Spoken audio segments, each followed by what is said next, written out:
Welcome back to another episode on Across the Board. As you can tell, Jaden is not here with me today, which is very sad. Me and him were looking to record today, and we had actually recorded an episode last night that we were going to try and get out today for the college baseball postseason and the regional weekend.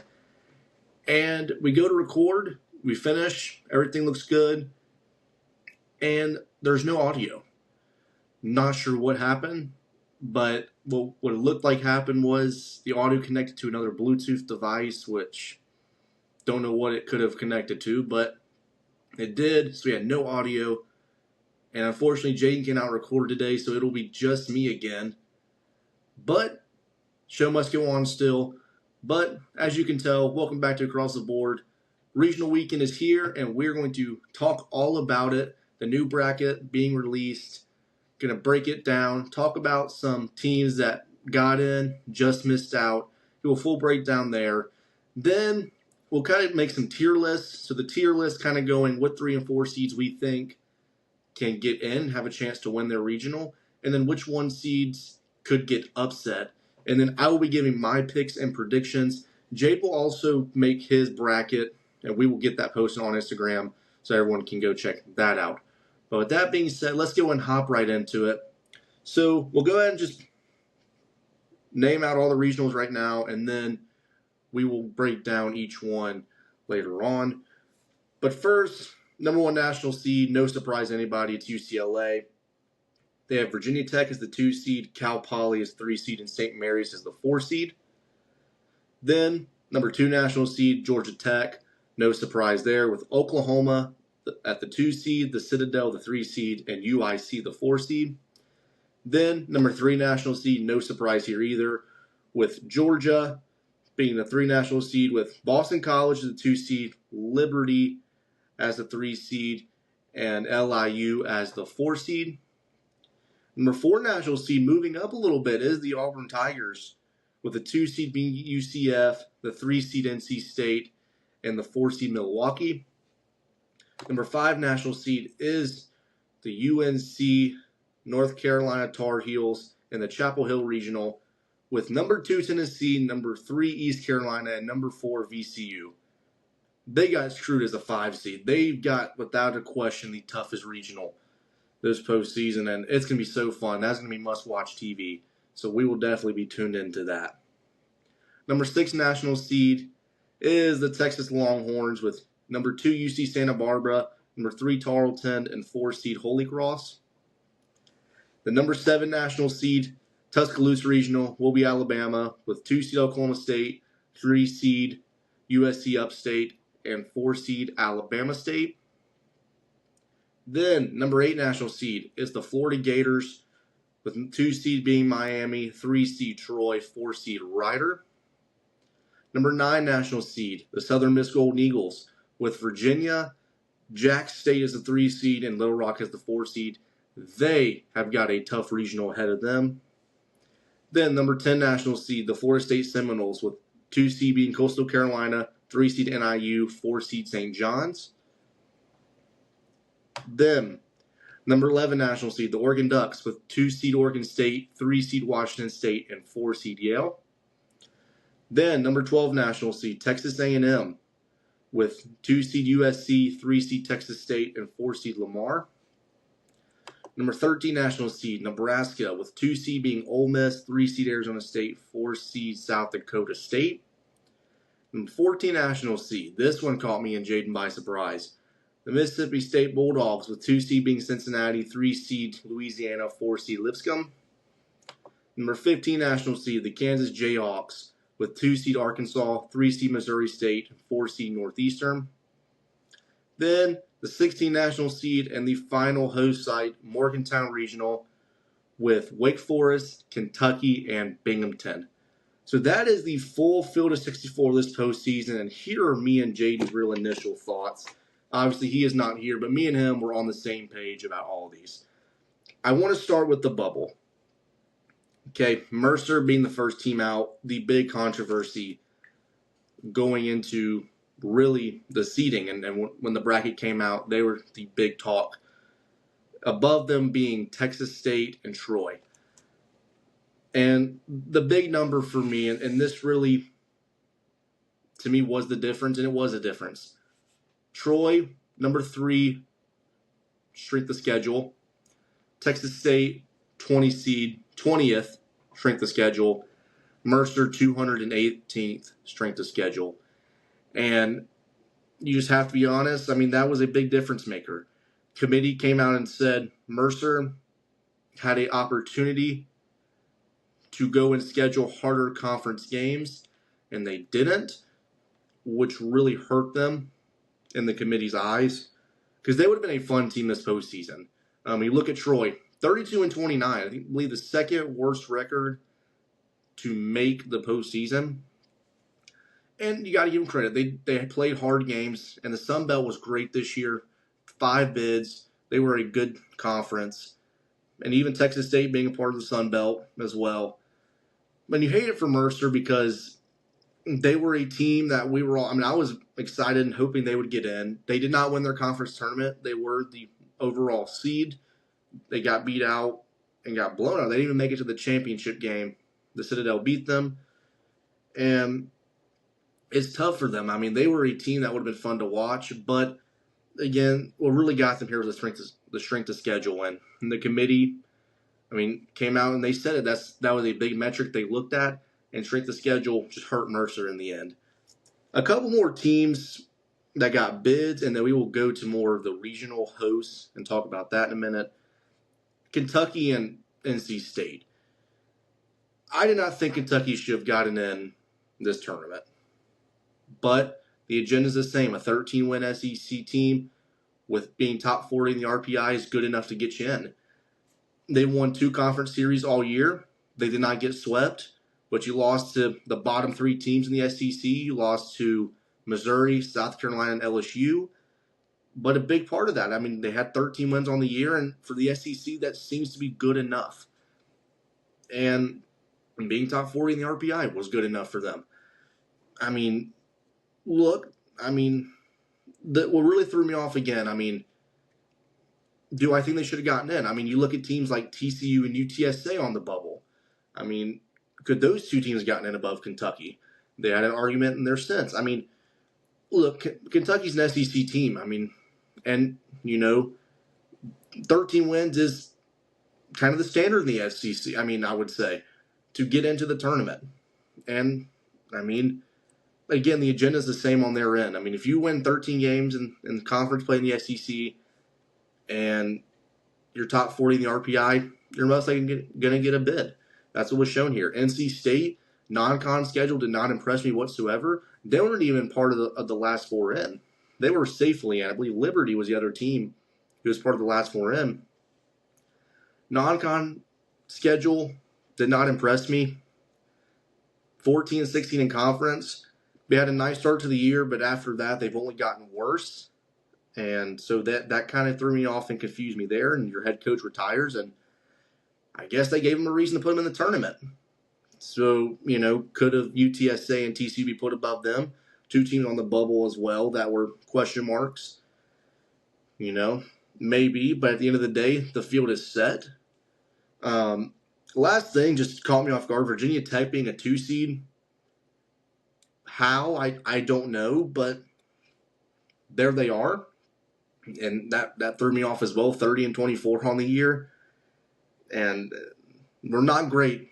We're not a great team this year, but they were good enough to get a 2 seed apparently. But that is kind of the bubble. Now, I want to jump into national seeds, okay? Big shocker to me, first off, is going to be really Mississippi State being a 14 seed. So, what's really interesting is obviously me and Jay were in Hoover this weekend. We went to the SEC tournament. We got to watch Arkansas, and man, they were outstanding this weekend. They were a great ball club. We thought, hey, they got a case to jump Mississippi State. They won the series against them this weekend. They have the head-to-head against them, and they've been playing a lot better down the stretch than Mississippi State has. Not only did Arkansas not get to host, they put Mississippi State above Kansas, a Big 12 conference champion, and West Virginia, the runner-up in the Big 12 conference championship game. that one threw me for a loop. I mean, how that happens, I don't know. I mean, RPI and all the metrics they looked at, they deemed Mississippi State better. But I don't know how Kansas does not get rewarded for, first off, having a great season that they had, but two, winning the Big 12, which is a great conference, and you put them as a 15 seed. That doesn't make sense to me. And kind of you'll throw Nebraska into this mix as well. I mean, metrics.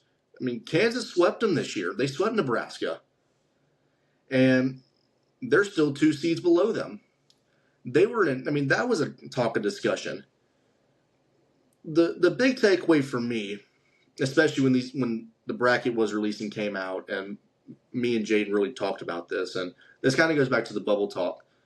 Head-to-head matchups or head-to-head series have zero relevance. And selecting teams, it does. Mercer won the head-to-head against Troy. They were not put above them. Kansas swept Nebraska. They weren't put above them. Arkansas beat Mississippi State in a series. They didn't even get to host. And the committee came out and said, if anything, it was a battle between West Virginia and Arkansas that were butting heads to get a national seed spot. To me, that does not make sense. I just don't see it. But that is how the committee saw it. And this is how it all played out in the end. But I really think Arkansas should have hosted, and Kansas now got screwed in their end, being a 15 seed. Oregon, we saw some projections about them being a 13 to a 16 seed, and they jumped all the way up to, well, I say all the way up, they jumped to 11, still moved up a good bit, and just another very interesting team. I mean, obviously made to the Big 12 Big 10 championship, lost to UCLA, but the committee's deemed that good enough to move them up. And with that being said, the field is set. But those are just some initial reactions for me on the bubble. I mean, you hate it for Mercer, but strength of schedule was a big factor. And again, head-to-head, no relevance. And are not a metric when selecting teams in the field of 64. With that being said, though, I do think the committee did a great job with the field. I thought they selected the right way. And I give them credit. The metrics, were fair, and they gave the metrics what they were looking and what they expected. The tough part about the job is a team's always going to be left out. It always happens. And unfortunately for this year, it was Mercer, a team I think everybody would have been very excited to see. But unfortunately, that's how it ends out for them. And hey, man, next year, maybe they'll make it in here. We'll see. But now, that is my initial thoughts on the bracket and the breakdown. Now, let's go ahead and go to each regional, break those down, and then we will go into our tier lists, which I will explain when we get there. But now, UCLA, number 1 national overall seed, should have a pretty easy regional with Virginia Tech, Cal Poly, and St. Mary's. But Cal Poly and St. Mary's, 2 teams that can really hit the ball. They can make things very interesting in this region. I mean, UCLA has been great all year. So, I mean, nothing much to expect from them except easily move out of this regional and keep going forward. But I think this could be just very interesting in itself. I mean, St. Mary's can hit the ball well. They're 3rd in batting average in the country, 2nd in hits. I mean, they're great with the bats. They're great at the plate. They're 19th in slugging. They can make this regional very interesting for UCLA, but like I said, UCLA should be able to run through this regional without any doubt. We'll go to the Atlanta regional now, Georgia Tech, and you look at what they have ahead of them. Oklahoma, unfortunately for them, I just don't have faith in this team. I just think, they weren't ranked in the top 25 to start the year, really had a great non-con to kind of get them boosted up, but the pitching has just struggled. Finding the strike zone, giving up runs, a lot of compiling mistakes, and unfortunately, they've just been a struggling team, and they got a tough regional. Citadel, Fifth seed won the SoCon, and then you got UIC who won the MVC. But again, Georgia Tech's just a firehouse, man. They are a firehouse. They are a power unit. I mean, they're an absolutely great team, and they're going to be tough to beat. But we'll see if Oklahoma gets it together or if the Citadel and UIC make something happen. We will see. We'll go to the Athens Regional. Georgia have been great all year. I mean, they've been a great team. I've really loved how their bullpen has been. Their bullpen has been a huge part of their success. Obviously, got to watch it this weekend, and I mean, they were great. Caden Aoki coming out the bullpen, Brown, Paul Farley got a start. Just love the pieces they had from their bullpen. Boston College is a 2 seed. Me and Jaden really talked about and hyped up. I mean, they were a team that we thought could really, and still can, but really could compete in a regional. At one point, was projected to host 4 weeks ago, about a month ago, but unfortunately, they just had their struggles down the road. They only put up 3 runs against Georgia Tech, and as time's just gone on, they have just been a very struggling team this season to really close out the season. But you never know, man. Could the pitching come back? We'll see. Liberty, a great team in the Conference USA, a team with lots of bats and can really make something happen at the plate. One thing's for sure this weekend, those trees will be fed in Athens, Georgia. This is a absolutely powerhouse regional. I expect a lot of homers to be hit. And even by the 4 seed LIU at the bottom, these guys can get on base. 5th in on-base percentage. These guys can get on base. They can be dangerous. They can hit. They're 5th in runs per game. I mean, they can make something happen. I want to correct myself. They're 12th in on-base percentage, 5th in runs per game. But still, they can be a dangerous team. And those trees will be fed this weekend in Athens. We'll go to the Auburn Regional now. Look, I've been a big believer in Auburn. I love watching this weekend at the SEC tournament, and I just love the pieces. I mean, on Friday, you roll out Jake Marciano, Jackson Sanders. Then Saturday, you roll out Andreas Alvarez, LJ Cormier. Then on Sunday, Alex Petrovich, Ryan Hetzler. I mean, you got 6 great arms that you're rolling with every weekend and have been great all year. And this team could 100% be an Omaha team. They could potentially win the College World Series. The only thing about them that can be a little concerning, and we had seen it this weekend, the bats. This team has the full potential to have some pop. These guys can hit, but we just have not seen that. And that can really be a breaker for them if they want to win the College World Series. They've got to get the bats going. But they have UCF in the regional, NC State, Milwaukee. I think it'll be an interesting regional. I mean, UCF, solid pitching. I mean, they've a group who was really projected high, kind of going into Big 12 play.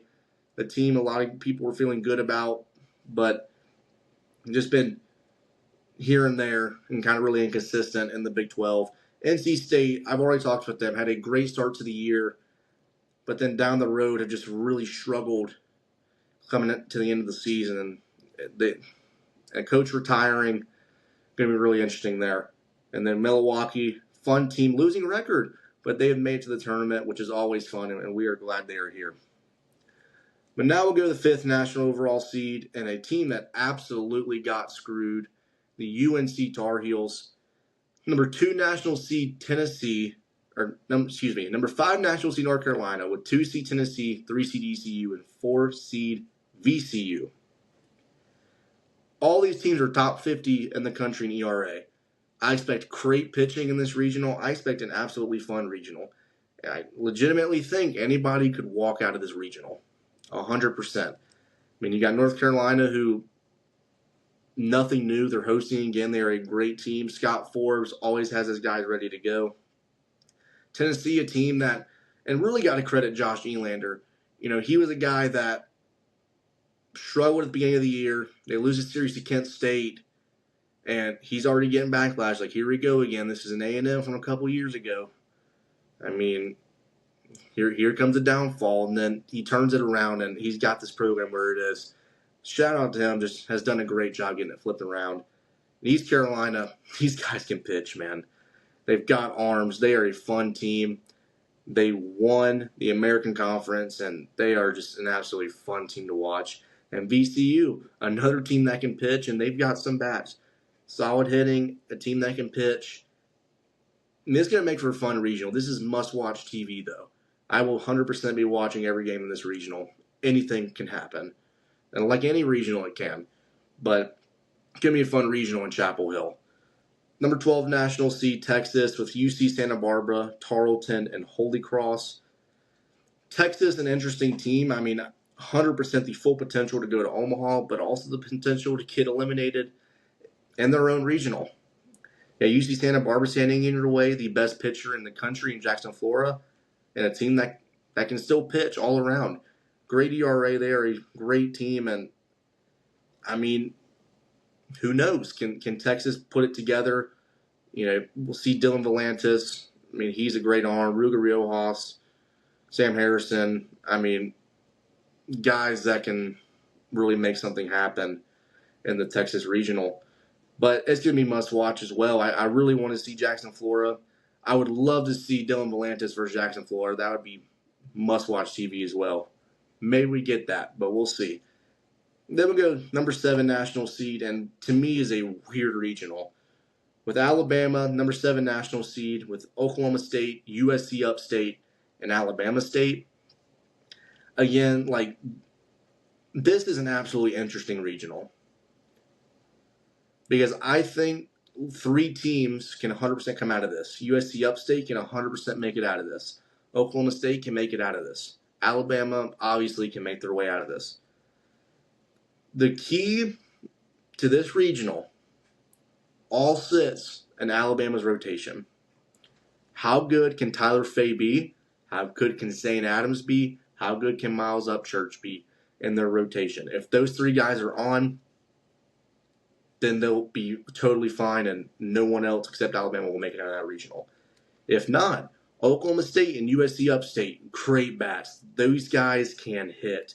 Oklahoma State, second in the country in home runs. They've got some firepower in their lineup. USC Upstate, another team that can just hit. They're a very well-rounded hitting team. And that's where it leads to this. I mean, if Alabama's pitching and the rotation is not on, this could cause a scene in Tuscaloosa. Now, we'll go to Florida, number 8 national seed, the Florida Gators, with Miami, Troy, and Ryder. This regional is filled with bats. Miami, Troy, Ryder, Florida, all teams can hit. Florida, the big thing that separates these 4 teams, Florida's got the pitching. Look, as simple as this. If Aiden King, Liam Peterson, and Sandifer are all 3 on and this bullpen does what it's been doing, they should be just fine. And one thing, I mean, again, they're going to have their hands full. These 3 teams can hit, man. Miami has been up and down. They can hit, though. Troy, a team that can 100% hit, and Ryder very well can hit. So it just makes this regional interesting. And, again, for Florida, kind of like Alabama, this all sits on how good Aiden King, Liam Peterson, and Sandifer can be in this regional. And that'll be the huge difference maker in that region. Now, the Hattiesburg Regional, number 9 national seed, Southern Miss. Look, this is going to be another must-watch region. It just is. You got Virginia, Jack State, and Little Rock. Virginia, a team we highly talked about, really was highly talked about early on in the year. They beat North Carolina in the first series in the ACC play, and, man, really hyped up. But down the stretch, really have just struggled. Been a struggling team in the ACC, so they're going to be really interesting to see how they put it together in this series. Jack State, a team that can pitch, hit, do it all. They're a great mid-major team, and, I mean, they can 100% make things happen in this regional. 4 seed, Little Rock, almost beat LSU last year in their region, so they can 100% make things happen here. Southern Miss, but they have Southern Miss, of course, great pitching, 7th in the country in ERA. They've got arms. These guys can hit. When they're on, they're on. But they're going to have their hands full in their regional. Number 10 national seed, though, the Florida State Seminoles. with Coastal Carolina, NIU, and St. John's. Look, if Coastal wants to make something happen in this regional, their arms have to be good. If the pitching is good from Coastal Carolina, they can make some noise in the Tallahassee regional. We know Florida State's got 3 guys they can roll each day and make something happen. Coastal's going to have to match with their arms if they want to come out of this region. And it'll be interesting to see. I'm interested to see how the arms for Coastal do. Florida State, obviously, Miles Bailey being out for the year. I think they've still been fine, though. I mean, I really feel they'll be okay. But pitching from FSU and Coastal going to be fun to watch there. Now, we move to number 11 national seed, which will be the Eugene Regional, the Oregon Ducks. A little Pac-12 reunion with Oregon State, Washington State, and Yale. Oregon really been making a run of late. They've been playing some good baseball. Oregon State, obviously no Dax Whitney still, but these guys have got arms. They can make things happen. And Wazoo, these guys can hit, man. And Yale, from the other side of the country, still a fun ball club to watch. This is going to be a fun regional. This one is going to be interesting. You have the Chapel Hill, of course, and the Hattiesburg regional that are fun, really could be interesting. And then you have Eugene. I love this one too. This one's going to be really fun and really interesting to see how this one pans out. Obviously, Oregon has been playing a lot better down the stretch, which is huge for them. And we'll see how the arms roll around come Friday. Now, College Station Regional, number 12 national seed, Texas A&M, with USC, Texas State, and Lamar. Watch A&M this weekend. They've still got arms. These guys can throw. The pitching has gotten better, and that's one thing I've really harped on with A&M. If these guys can pitch, I've got no doubt in my mind they can be an Omaha team. It has to be decent pitching to get them moving. These guys can hit. We know what the bats are capable of. Obviously, this weekend they struggled. They got shut out against Auburn. But still, these guys can hit. We know their potential. We know where they can be when the bats are on. And the pitching, if it's half decent, they're going to be a dangerous team. USC, we know the arms they have. These guys can pitch. I mean, they really heavily rely on their pitching. And I say heavily, but that is a huge part of their game. And so that'll be interesting to see how that turns out for them and how well those arms do here in College Station. Texas State, these guys can hit, man. 7th in home runs in the country. They can let the ball fly. These guys can hit. And Lamar, another team that can hit. Really fun and really excited for this regional. I think things can get very interesting in College Station. Now, number 13 national seed, Nebraska and the Lincoln Regional with Ole Miss, Arizona State, and South Dakota State. It does not get better than this. It does not get better than this. You got Nebraska, a team who can hit the ball really well. Arizona State, one of the best hitters in the country, and Landon Hairston. They can hit just as well. A great team. Ole Miss has firing power and potential to hit well. And 3 starters, when they're all on, it can be a dangerous team on the mound. And I'm interested to see, what can Arizona State do? I have been a little low on them more from the bullpen aspect. They've got great starters. I love the rotation. But when you kind of get to the bullpen, I think they get a little weaker on the back end. But they can hit. And if they can hit and everything goes like they want it to, this team could 100% be an Omaha team. And then you've got Ole Miss. If all 3 guys in Hunter Elliott, Cade Townsend, and Taylor Rabe, if all 3 are on, look out. That team can be dangerous. So this one's going to be really fun. And South Dakota State won the Summit, losing record. And listen, these teams can always be dangerous. If you look at 4 seeds, they're always the dangerous ones. I mean, you look at them, 4 seed, won their conference, losing record. They're here, man, and they're hot.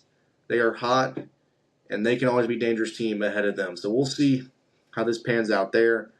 Starkville Regional, number 14 national seed, Mississippi State, with Cincinnati, UL, and Lipscomb. This one's weird. Mississippi State's pitching has been up and down the stretch. We know the firepower of the bats. And Cincinnati is just a question mark. We know they can hit. Pitching-wise, I don't know really how to feel there. I don't think their pitching is that great, and it really hasn't been great.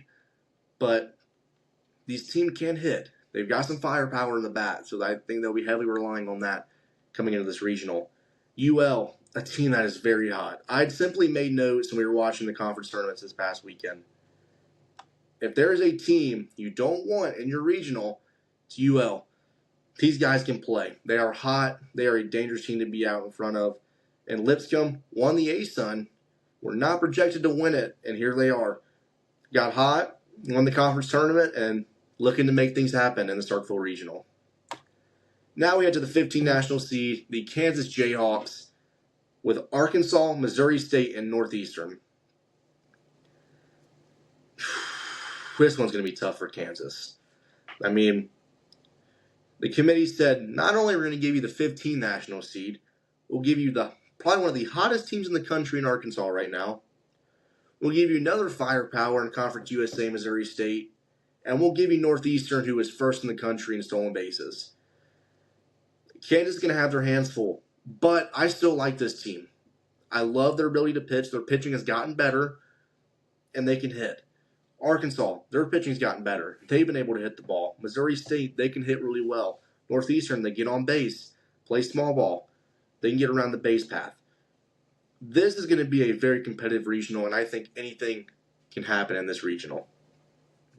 Then, number 16 national seed, West Virginia, with Wake Forest, Kentucky, and Binghamton. This one is a very interesting regional. Okay? So, you look at Wake Forest and Kentucky and Binghamton. You look at these three and you look at West Virginia.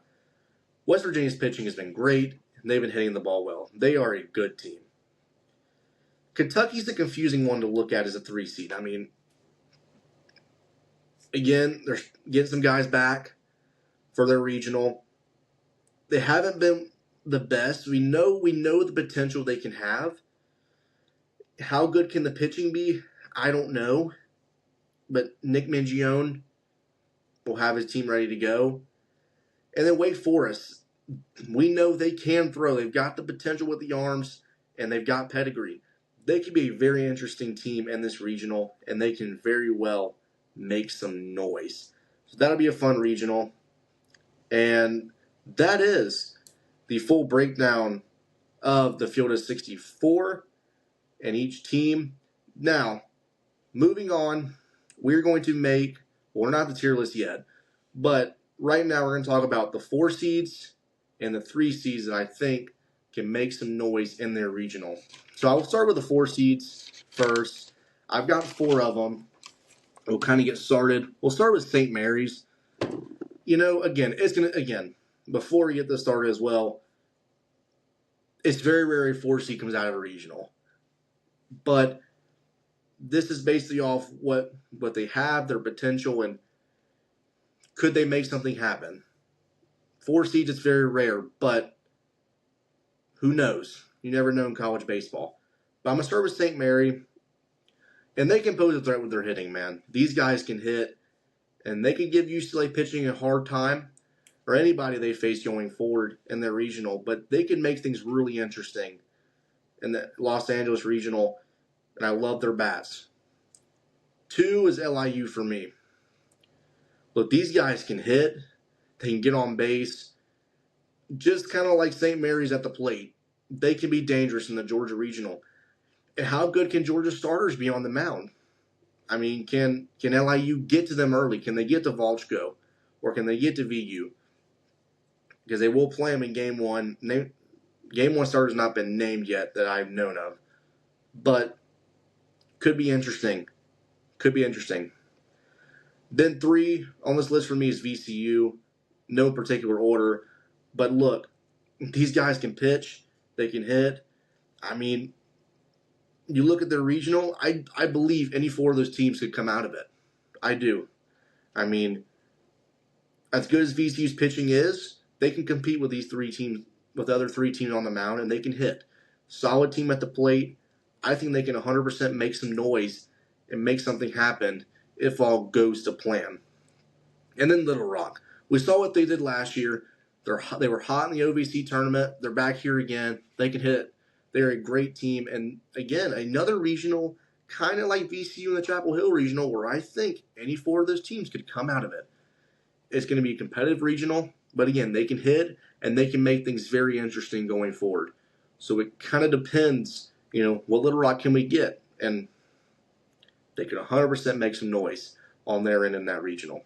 Now, we'll go to 3 seeds. These ones can happen. Maybe a little bit of better chance than some of the 4 seeds, but you never know. Couple for me, East Carolina, no question. These guys can hit, and these guys can pitch without a doubt. Ethan Norby, one of their best arms. Love that guy. Love what he can do on the mound for them. He's a big piece of that bullpen.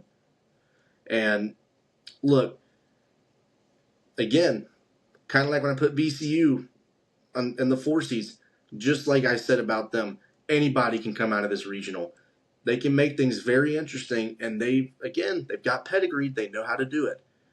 They can make things very interesting going forward for them. Arizona State, another team that really was high at the beginning of the year. They can still hit. They are a powerhouse team at the plate. They can hit the ball well. Again, you have one of the best hitters in the country in Landon Hairston. Have some good starting pitchers. The only concern for me is the back end. It's just the bullpen. If the bullpen can be decent for them, I think they can make a big run. But the bullpen, I'm just not sold on for Arizona State. But we'll see. Jack State, another team. Great pitching, and they can hit. They are a good team. And just like I said about Little Rock, they can come out of that regional 100%. Love the pieces they have. And again, as good as their pitching is, they can make something happen. UL's on this list, and like I said, they're just hot. They are a hot team. You don't want them in your regional. You just don't. They can 100% make things happen. They are a well-rounded club, and they can hit the ball very well. And then I got a couple more. Troy and Texas State. Look, these two can hit. I mean, they're going to make some noise in their regionals with their bats. And I think, can Troy come out of the Gainesville regional? Can they get to? Well, they obviously play Miami first game. Can they get to that pitching staff? Can they get to the pitching staff of whoever they face this weekend with their bats? I mean, they can compete. They can compete with any team. Texas State, same way. These guys can hit. And again, 7th in home runs in the country. They can make things happen in their own regional.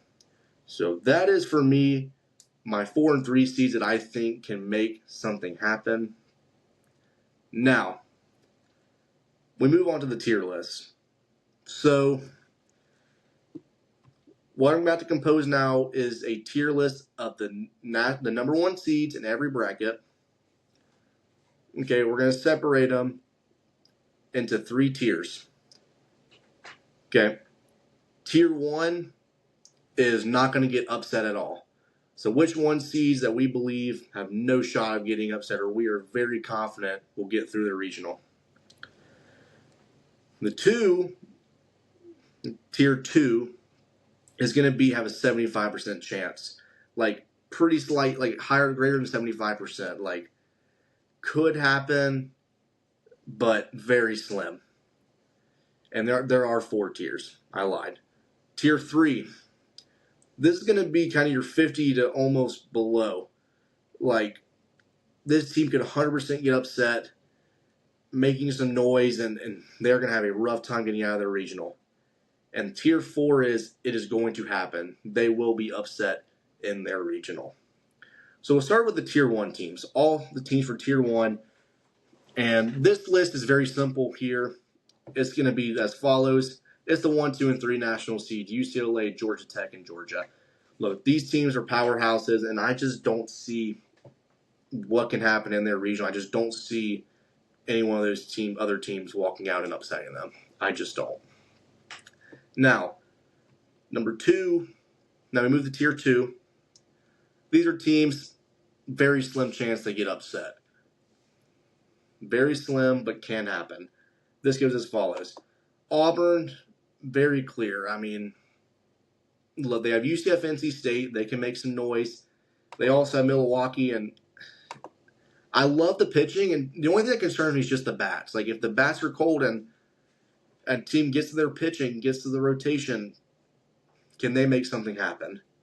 I think it's a slim chance, but could be interesting as well. And then we have Texas here. I mean, look, I think they are a much better team than everyone in their regional, but can you see Santa Barbara make something happen with their pitching? I mean, that could be a very interesting story if all goes that way. Then I've got Florida at 8 in the Gainesville Regional. Again, I just think they are too good of a team. I think they're much better than everybody all around. But, again, Troy or Miami or even Ryder, any one of those three teams, if they get to the rotation, can they make something happen? We'll see there. Now, we're going to move to Tier 3. This one is more of like the hot list of very well could, but will be interesting to see. And this, again, this like below your 50%. So Tier 3 is kind of like red hot, like dangerous, like very well cannot make it out. Like we're very confident, like we're 75% sure this team will get eliminated, but not full 100% will. So first, I'm going to put, let's see. So I'm going to start out, and let's go with Alabama and the Tuscaloosa Regional. So again, it's really weird to me because I don't know what we're going to get from the Alabama pitching. I mean, and Oklahoma State and USC Upstate can hit the ball really well. And if they get to that rotation, it's going to be all chaos in Tuscaloosa. So I think that regional is very interesting. Then Florida State does make this list. So we were kind of fiddling with this one. This was kind of between the 2 and 3. But Florida State makes this, and because and you look at Coastal in this regional, like, we know what they can do. I mean, obviously they were at the College World Series last year. They lost in the championship to LSU. I mean, they can be a very dangerous team. But we do think Florida State is very much on upset watch. And if Coastal Carolina's pitching is on, they can make things very interesting. Then we do have Oregon as the 11th seed in the Eugene Regional. Look, Oregon State, they've got the arms, man. Even without Dax Whitney, they've still got the pitching. Wazoo, these guys can hit. They've got firepower in the bats. And even Yale, this is a great ball club. I mean, I would not be surprised if Oregon State or Wazoo walked out of the Eugene Regional. Now, Oregon has been playing a lot better baseball. But Oregon State and Washington State, I think, can 100% match it and make things interesting. Then you got the College Station Regional. You have Texas A&M. And I still think they're a great team. I'm not overly confident, but that they will get eliminated. But it's just interesting. I mean, you've got USC with great arms and Texas State who can hit and Lamar who can hit. Like, it makes things dicey and interesting. Like, I would not be surprised, of course, if A&M does not make it out of their own regional. Again, it's going to be very competitive. And if USC's arms are on and Texas State bats are outstanding, they can make things very interesting. And then Mississippi State makes this list as well. Like, Cincinnati, if they're on and if their bats are hot and continue to stay hot, I mean, they could hit their way out of this regional. And UL, I mean, again, they're just hot, man. They're a very complete team. They've been hot, and they can make things all the while interesting. And then I got West Virginia in this regional, in this slot here. So I think they are a much better team than Kentucky and Wake Forest. And, I mean, they should make it out of the regional. But something throws me off about Wake Forest and Kentucky, the 2 and 3. Like, it's more of a gut feeling. Like, West Virginia, I 100% believe is a better team than both of them. But something throws me off about those two being there. I mean, we know what Kentucky can do, and we know what Wake Forest can do. Like, if Wake Forest arms are on it and they're able to get hot, and if Kentucky bats come alive, their pitching is good, they can make things interesting against West Virginia and make some noise. And then we get to Tier 4, where we are saying it's going to happen. First, we're going to start at the number 9 national seed, Southern Miss. Yes, they are here. Look, I have them here. I just think Jack State, my guess is Jack State coming out of this one. Look, Southern Miss is a great team, but they've just got a tough road ahead of them. I still think Virginia can get hot and make something happen. Jack State can also make things very interesting in this regional. And Little Rock even. I mean, we saw what they did last year. I mean, this team, it's happening. They will not make it out of their regional. Then we move to Lincoln. Nebraska's not making it out. I'm still sitting on Ole Miss and Arizona State. I mean, look, those two, man, it was not a good draw for Nebraska. Look, Arizona State's been a great team, and Ole Miss. Yes, Ole Miss has struggled towards the end of the season, but they can make things happen, man. And Nebraska had a tough draw. Even South Dakota State, man, they're hot. I mean, they're coming in ready to play. And I just don't see Nebraska making it out of this regional. And then Kansas. Hate to say it. Now, when we did make this list, I should have said it before. Me and Jane comprised this list, and we just both agreed, like, it's tough. I want to believe in Kansas to make it out of the regional. It's just Arkansas is too hot right now, man. They're just a dangerous team, and like their pitching's gotten better. Like I have absolutely dogged on Arkansas's pitching, and the thing is, it has gotten better. And I hate to say it, but I don't know if Kansas can keep up. Now, that being said, Kansas has got the talent in the world, of course. We know it. Their pitching's gotten better. Love their bats. They can 100% compete with Arkansas. But Arkansas is too hot right now, man, and that's just not a team you want to face down the road. Now, I did forget a team in Tier 3, so I have to backtrack. North Carolina is in the 3 tier. The thing is, yes, they've got a very tough regional, but they're still a good team, man. Like, this is one of those things, it will be no surprise either way. If they don't make it out of the regional, I won't be surprised. If they do, I won't be surprised either.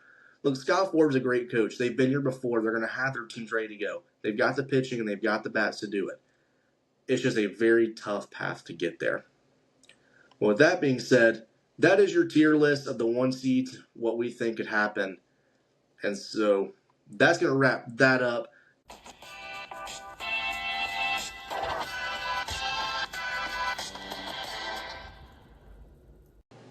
All right, we had more technical issues. And as you can tell, I have an outfit change and it is much darker outside. I'm getting this out later than when I had actually finished recording the first part of our episode. Audio's been acting up. Camera quality, everything has been off. So me and Jade are trying to figure out a solution to that. But the show must go on. Now we are moving on to my predictions for the tournament. Jade's will be posted on Instagram as well, so go follow us at Across the Board to go look at his bracket predictions. But with that being said, we'll start with mine. We'll start in the LA Regional with UCLA, and that one's a no-brainer. I'm taking UCLA to come out of that. They've been great all year. Look, great rotation, great staff, great bats. I mean, no-brainer. They've been a really good team, and no doubt in my mind that they will roll through their regional. Now we'll go to the Morgantown Regional, which the winner of that will play the winner of the LA Regional. And I'm going to take West Virginia to come out of this. Look, I'm a big believer in this group. I love the bats. I love the pitching group they have. This is just a great all-around team. And I love this group. I just don't know what to expect from Kentucky and Wake Forest. That's one of those things for me and even Binghamton. I just don't think they're going to have the firepower to keep up with this West Virginia team, and I'm pretty stoked to watch them play in their regional and see what they can do. Now we'll go to the Hattiesburg Regional, and this one was tough for me. Like, a couple of them I got really stumped on. This was one of them. And I didn't know who to take. I was stuck between three teams. I mean, three of them I think could come out of this regional. But I went with Jacksonville State. Look, I love this group. They can pitch. They can hit the ball well. They've just been a great team. And, I love what they've been able to do this year, first off. And I think they're going to have the firepower to beat Virginia, Southern Miss, even Little Rock if they play them. I just think they are the better team in this regional. Now, would I be surprised if Virginia or Southern Miss walk out of this? Obviously not. And it was really tough for me. I mean, I know I said I had three teams I think come out of this. I really narrowed it down to Jacksonville State and Southern Miss. And it was really tough to pick between the two. But I am going to go with an upset, and I'm going to take Jacksonville State to come out of this regional. Then we go to the Gainesville Regional with Florida, Rider, Troy, and Miami. And I took Florida. Look, they are the better team in this regional. No questions asked. Much better pitching, great bats. And they may get a little pushback, but I think they're going to roll through their regional as well, which they will play the winner of the Hattiesburg Regional. Now we'll go to the Chapel Hill Regional. With this one was very tough to pick. I mean, I was struggling to pick with this one. I didn't know who I wanted to take, but I did come up with North Carolina. So I still think they're coming out of their own regional. Look, I think ECU, Tennessee, and VCU will put up a great fight in this regional, but I still love the North Carolina group. They've got a great rotation. They've got guys that can throw, and they've got bats. When everything is put together, they can be a very great team. And Scott Forbes, you just know he's going to have his guys ready to go. And I'm still very heavy, and I feel very confident and heavily on the North Carolina Tar Heels coming out of the regional. Then we'll go to the College Station Regional, which you've got Texas A&M, Lamar, Texas State, and Southern Cal, USC. And this one kind of held me up for a moment. I didn't know. I was a little unsure, but I did come out with A&M. Look, they still got great bats, and watching this weekend, they've got arms. That's one of the things I was a little concerned about, is if they could have the arms to really compete. And I think they have them, man. I think they've shown that when these arms are good, they can be one of the most deadliest teams in the country. So I love A&M coming out of the College Station Regional. Then we'll go to the Lincoln Regional with Nebraska, Ole Miss, Arizona State, and South Dakota State. Again, this one was very tough, but I have Ole Miss coming out of this one. Look, I know Ole Miss had their struggles down the stretch, but I am still a huge believer in this team. They've got three great arms. They can go to the bullpen. They've got some good arms there, and I am a big believer in this group. Yes, they have struggled down the stretch, but I do believe when this team puts it together, they are absolutely a very dominant team, and they can definitely make some noise in this regional. Then go to the Auburn Regional. This one, to me, I'm very high on this team. I do have Auburn coming out of this one, though. I mean, look, they've got great arms, man, and I love their pitching. The only concern I have for them is, can they get the bats going? If the bats can get going, they will absolutely be one of the best teams in the country and in this tournament. So, if the predictions stand out, on the left side of the bracket, you would have UCLA playing West Virginia, Jacksonville State playing Florida, North Carolina playing Texas A&M, and Ole Miss playing Auburn for my predictions. Then we'll go to the other side of the bracket, where you'll have, we'll start in the Atlanta Regional with Georgia Tech. They're going to come out of the regional. Look, they're the much better team in their regional. And look, I'd love Ole Miss to put up a fight, but again, I haven't. Their pitching has struggled down the stretch. It's hard for me to put a lot of faith and belief in this team from what I've just watched over these past month and a half and 2 months from them. And I just think Georgia Tech is a much better team, and their pitching has gotten a lot better. And when their pitching is on, they're going to be an even deadlier team. Then Then we go to the Lawrence Regional. So I'm going to say this. Okay, my pick is a little controversial, hypocritical, whatever you want to call it. So when we made our tiers list for hosting seeds, number 1 seeds that could be eliminated, this team was put as is going to happen. Now, me and Jade made this list. We kind of had to come to a consensus. So we put them in as it's going to happen. But I did take Kansas, oddly enough, to come out of this regional, which is very controversial, especially because we both kind of had to come to an agreement that it's going to happen. But I just don't know, man. Like, I'm a big believer in this Kansas Jayhawk team. They can hit the ball well, and they're pitching, man. I do like their pitching. It's gotten better. It was great, really great finishing Big 12 play. They're going to have their hands full. No questions asked there. I mean, Arkansas has been very hot down the stretch. Missouri State is a good team, and Northeastern's a very solid team. This is a stacked regional. But I do believe in this Kansas Jayhawk team to come out of their own regional, and I am a believer in this squad. I know it's controversial when we made the tiers list, so it sounded like I was going to have them upset, but I think there is a chance that they come out of their own regional. Then we go to the Tallahassee Regional with Florida State, St. John's, NIU, and Coastal. I do have Florida State coming out of this regional, though. They're going to be in a dogfight with Coastal Carolina, for sure. The big difference for me here is we know the potential with Coastal's pitching. If Coastal's pitching is good, then they will 100% compete with Florida State. The thing is, Florida State's pitching to me has been solid all throughout the year, and Coastal just has not been there for me to jump up. And a big thing for Coastal, too, I feel like just down the stretch, they just have not had their best baseball. And for me, I just think Florida State's right in, feeling good, and walk out of this regional. You got to love Coastal. I mean, if their pitching's good, they can definitely make some noise, but I just feel like how they played late in the season, it's really tough for me to go with this team. But then we'll go to Tuscaloosa Regional. And this one was tough. I mean, I had a hard time, but I do have Oklahoma State coming out of this one. The thing is, I just don't know what to expect from Alabama pitching. You know, they were a team, after being swept by Kentucky, really battled in SEC play and was looking like a very competitive and an Omaha team. Now I'm just not so sure, and I just don't know what to think of their pitching. In the sense of they've got the guys who can throw great arms. I mean, they've got great arms. They've got the guys who can absolutely give it their best. They've got 3 guaranteed good starters in the rotation. But they've also struggled. You know, so at times, a couple of them been off here and there. And, you know, can Tyler Fay, Zane Adams, and Miles Upchurch put it together?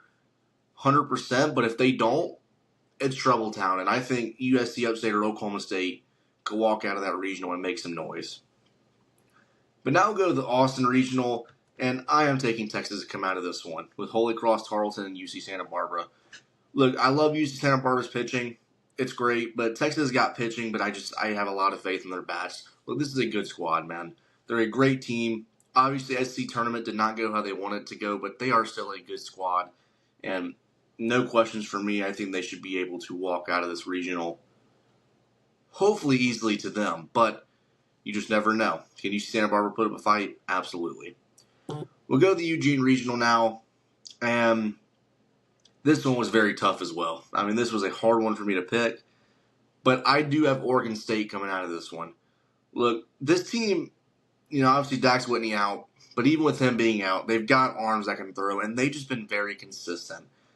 I feel like they've kind of, I say flow under the radar. I feel like, you know, everyone's talking the whole postseason. You know, you've got the hosting sites, but I feel like Oregon State's kind of just flying under the radar. I think they're a team that can 100% make some noise in this regional, and I think they will walk out of this one as winners of the Eugene Regional. Then we'll go to Starkville. This one was very tough as well. It was I was very iffy, but I am still going to take Mississippi State to come out of it. Look, the pitching has kind of struggled of late. You know, Tomas Valencius, Duke Stone, they do have Ryan McPherson back, but it has been a question mark for them, but I do love their bats. This team can hit, and I think they still do have a better pitching group in this regional. They should come out of it, but I would not be surprised if Cincinnati or Louisiana make some noise and walk out of it. Either way, I am still going to take Mississippi State to come out of it. Then you got Georgia in the Athens regional. I'm going to take them over Boston College, Liberty, and Long Island. And again, their bats are great. I think they have the best bats in this regional, 100%. And the key is this: if Volchko and Vigu are on, yeah, this team is deadly. I have all the faith in the bullpen. They can go pull somebody out there, and they will give them good quality innings for Wes Johnson.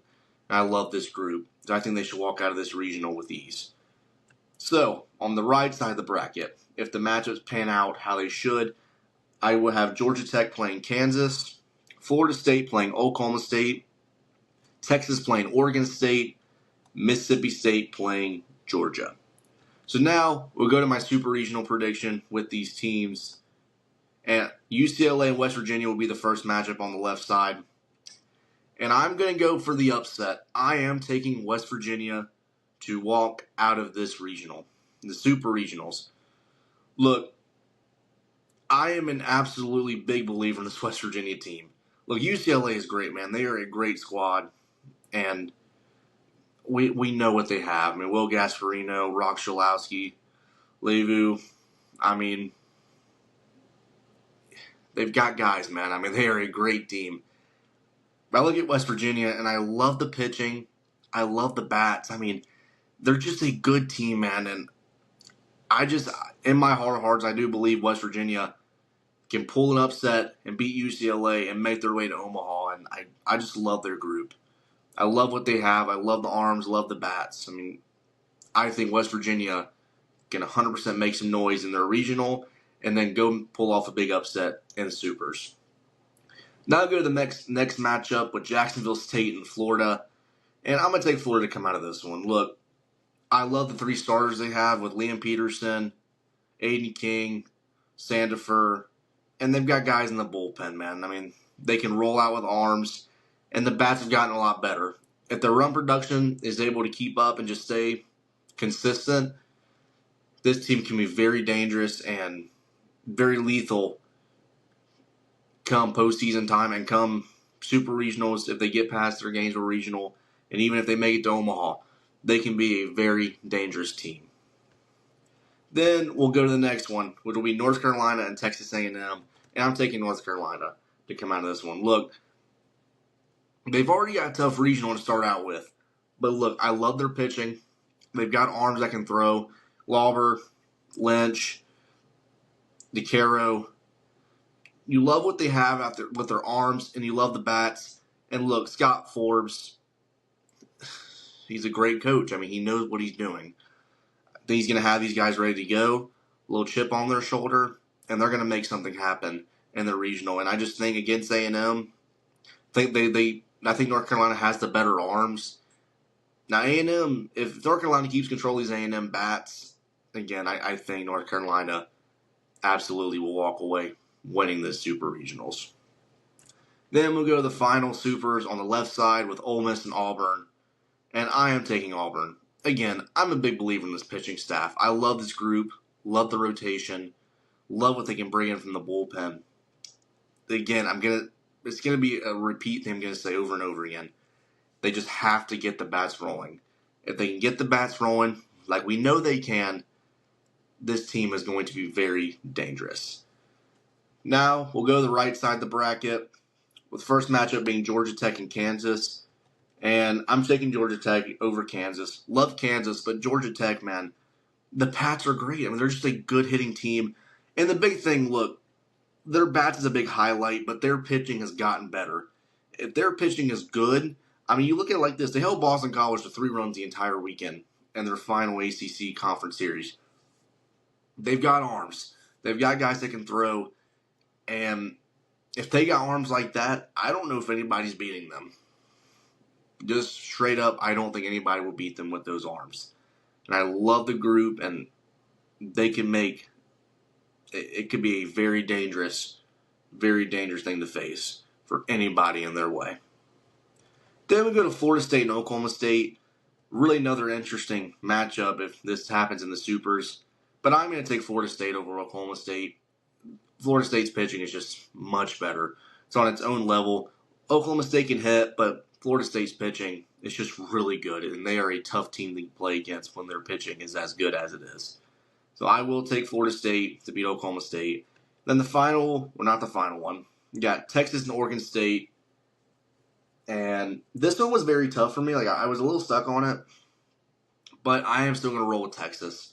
Look, this team is good. I mean, they've got arms. We know what they have. We know they can hit. If they put it all together, like we know they can, they can be a very dangerous team come postseason time. But I do love Texas, and I love what they have in their group. Then Mississippi State and Georgia, a rematch in their conference series this year. I'm taking Georgia again. Look, Georgia is the better team. Georgia has been hot, and they've been playing well. Again, if Volchko and Vigu are on, and these two guys are pitching good on the mound and giving good length, I just don't think anybody can beat them as well. That's the real thing with me. It's kind of like Auburn. I'm looking at their hitting. Like, can the hitting be as good as we know it can be? Georgia, I'm just looking at Vigu and Volchko. If those two guys are on and pitching, they are going to be a very tough team to beat. But I just love what they have, and Mississippi State's pitching to me it's been inconsistent of late, which is just really concerning for me. So now that leads us to the Omaha 8. So on bracket 1, which is your left side, you would have West Virginia, Florida, North Carolina, and Auburn. In bracket 2, you would have Georgia Tech, Florida State, Texas, and Georgia, which is your right side. Starting with the left, though, between West Virginia, Florida, North Carolina, and Auburn, I have Auburn coming out of this one. Look, I am still a big believer in this team. I love their arms. Like, I emphasize it over and over again. I love their pitching. They've got a great group. Again, it's the same if and but. If they're hitting, reach the potential we know it is and how good it can be, and we've seen at times, they will be a very dangerous team in Omaha. And they will be a brutal force to play against. Bracket 2, you got Georgia Tech, Florida State, Texas, and Georgia. And I have Georgia Tech coming out of this. Look, they have the best bats on this side of the bracket. I know Georgia would compete with that. But I think their pitching has been better as well. I mean, I don't think they have the best pitching. I still think Florida State or Texas kind of argue between those two, between the best pitching. But Georgia Tech, I love their bats, and their pitching has gotten better. Look, their pitching may not be the best in the country. It may not be top 20 in areas, but look, it's gotten better, and it keeps them in games. And I just love the group. I love what they have. And they're just a wrecking force to me. They are a very tough team to play against, and I just think they will dominate their side of the bracket, and I just love what they can do on offense. And like I said, their pitching has gotten better, which is a huge, huge upgrade for this team. Which will lead to the finals between Auburn and Georgia Tech, and my College World Series champion will be Georgia Tech. And the same reason I said before, a very powerful offense and a pitching staff that has gotten a lot better, and I'm just a big believer in this team. But with that being said, that is my postseason college baseball predictions. That is my bracket. It will be posted on Instagram, so go follow us at Across the Board for when I get that posted out, which will be here shortly, and Jaden's will be posted there as well. But that will wrap up today's video. I hope you enjoyed. Go follow us on Across the Board for when we post new episodes on TikTok. Well, we post episodes on YouTube and Spotify Music and Amazon Music. And then go follow us on YouTube Shorts, Across the Board at YouTube Shorts, TikTok, Instagram, all those good things so you know when we post new content. And we hope to see you next time on Across the Board.